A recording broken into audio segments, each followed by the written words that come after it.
want to make a direct appeal to the parents out there, and in particular to my fellow moms. We see you, we hear you, and we stand with you. Well, you might have caught the Republican response to President Biden's State of the Union address delivered by Alabama Senator Katie Britt. It, shall we say, is not getting great reviews from Republicans. An anonymous strategist told the Daily Beast, quote, "It's one of our biggest disasters ever," which is something considering Bobby Jindal's weird speech and Marco Rubio and his tiny water bottle. Anywho, a Never Trump Republican said what a lot of people thought.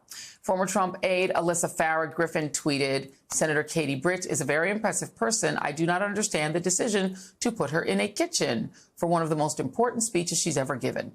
Even MAGA World wasn't thrilled with Senator Britt's not-so-subtle appeal to fans of retrograde America. Right-wing troll Charlie Kirk said, quote, "Joe Biden just declared war on the American right, and Katie Britt is talking like she's hosting a cooking show, whispering about how Democrats don't get it." While Pizzagate influencer Jack Posobiec raged that she didn't even mention Donald Trump. For his part, Trump says he loved it, especially the fear-mongering about the border. Here's a bit of that. President Biden's border policies are a disgrace. This crisis is despicable. Although, as my friend and colleague Rachel Maddow noted and others have pointed out, Senator Britt helped negotiate the bipartisan border security bill, but ultimately voted against it after Trump told Republicans not to take away his pet issue. Joining me now is John Fugelsang, host of Tell Me Everything on SiriusXM and the John Fugelsang podcast, and journalist Liz Plank, author of Airplane Mode on Substack. Thank you both for being here. John, I mean, a lot of people on the right didn't like the speech. Tommy Tuberville loved it. He said the following. He said she was picked as a housewife, not just a senator, somebody who sees it from a different perspective. I mean, she did what she was asked to do. I thought she did a great job. I mean, by definition, a housewife and a senator are two different things. But anyway, what did you think? I mean, you know, Tommy Tuberville better like it because he's now the smartest senator in Alabama. So good for him. I was actually broadcasting live last night on SiriusXM, Joy, so I didn't get to see the end. Did Katie Britt ever finally get to speak with a manager? Because that's what I was wondering the whole time watching. He put the Q in Karen last night. I was watching this thing like, no, really, what antidepressant is this an ad for? That was like the scene in the Lifetime movie before she loses her job and has to move back home. And coming after that speech by Joe Biden, which was just so impressive, what he did at 81 with a stutter, I needed to take a nap halfway through Dune. And then he gives that speech, and it was so cynical that the Republican Party thought their rebuttal should be this lip service to women and younger voters that they're not actually interested in serving. So I think she did her job great, and I think she's going to generate a lot of votes for the Democratic Party. Let me play one more bite. This is Katie Britt, for you, Liz, talking really graphic. This is where it kind of went dark, where she talks about this cartel rape issue. She told me not just that she was raped every day, but how many times a day she was raped. The cartels put her on a mattress in a shoebox of a room, and they sent men through that door over and over again. Liz, she says that this story is about when she first took office in the Del Rio section of Texas. She spoke to a woman who said she had been sex trafficked by cartels starting at age 12. It's an horrific story that she told. But the challenge is when I was listening to her tell the story, what I was thinking in part is that this woman is 100% anti-abortion. So if that story happened today, or even with this young girl who was 12, she would expect if that young woman got pregnant, that young girl got pregnant, that child got pregnant, she would force them to have the rapist's child. Your thoughts on all of it.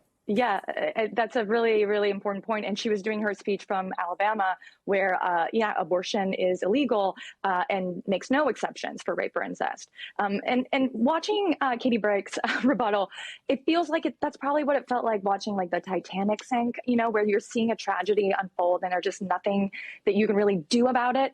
And to your point, I think people are, saying that this really didn't go well. But I think that this went exactly according to plan for Republicans. I mean, we say that Donald Trump, often said the quiet part out loud, but I think that this speech said the quiet part out loud. There's a reason that she did this speech from her kitchen.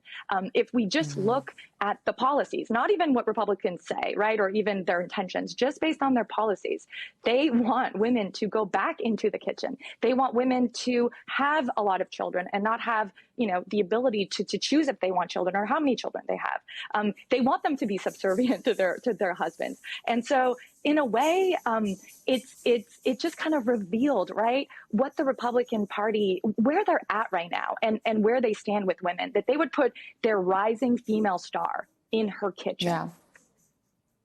I can't argue with that. Let's talk about another person who was in a strange position. Mike Johnson. We have just some pictures, John Fugelsang, of Mike Johnson. He didn't seem to really know what to do with his body and his face, and he didn't seem to know when to clap, when not to clap, should he clap. There was one time he finally stood up, and Vice President Harris gave him a look like, "Oh, now you're up." What did you make of his performance last night? The entire thing was awkward. He always looks like he's worried his wife just figured out what his passwords are. But last night, I mean, he was a guy. He couldn't stand up for ending cancer. He couldn't stand up for minimum wage. He couldn't stand up for fighting fascism. And he's in a tough position. He can scowl and make Putin happy, or he can politely nod his head and enrage his caucus. I mean, I think maybe he was just thinking the entire time that, oh, my God, tomorrow morning, Lara Trump takes over the RNC and starts draining our bank accounts to pay Donald Trump's legal fees. So whatever was on his mind, he's earned it. He's deserved it. And and then today, Matt Gaetz will probably be calling for his removal. Fair. Liz Plank, the other sort of strange happening was the return of George Santos, or Kitara Rabash, as I prefer to say, apparently running for office again and showed up last night. Your thoughts?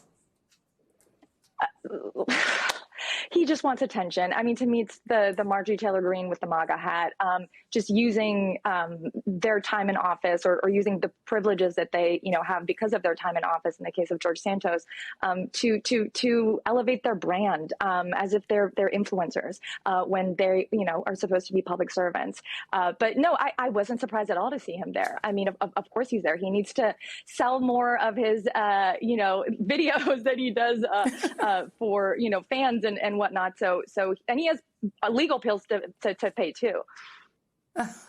Yeah, he does. Quite a few. Let me play very quickly Sean Hannity's take. Oh, well, I won't even play it. Apparently, well, I'm play it. I think we have 14 seconds. Here it is. Play it. Tonight, America saw, let's say, a very different Joe Biden. I might call him Jacked Up Joe, and that's being charitable. He sounded like a hyper-caffeinated, angry old man. John Fugelsang, it sounds like the thing that died last night was their sort of Joe Biden is befuddled and cognitively impaired. Now he's amped up and on the roids. Your thoughts? Yeah, it's fitting he said Biden's on drugs because that's the only way I can watch Sean Hannity's show. Don't forget, this is what they did for Obama. 8 long years. Obama's this neophyte amateur in over his head, and he's a socialist mastermind pulling all the strings. So, yeah, Joe Biden has dementia, and he's a mastermind as well. This is Sean Hannity, who is more responsible than any other journalist for lying this country into a bloody illegal war in Iraq, who's the #1 birther in America, pushed that racist smear for years with no evidence. I would be shocked if Hannity told the truth about last night's speech. That would concern me.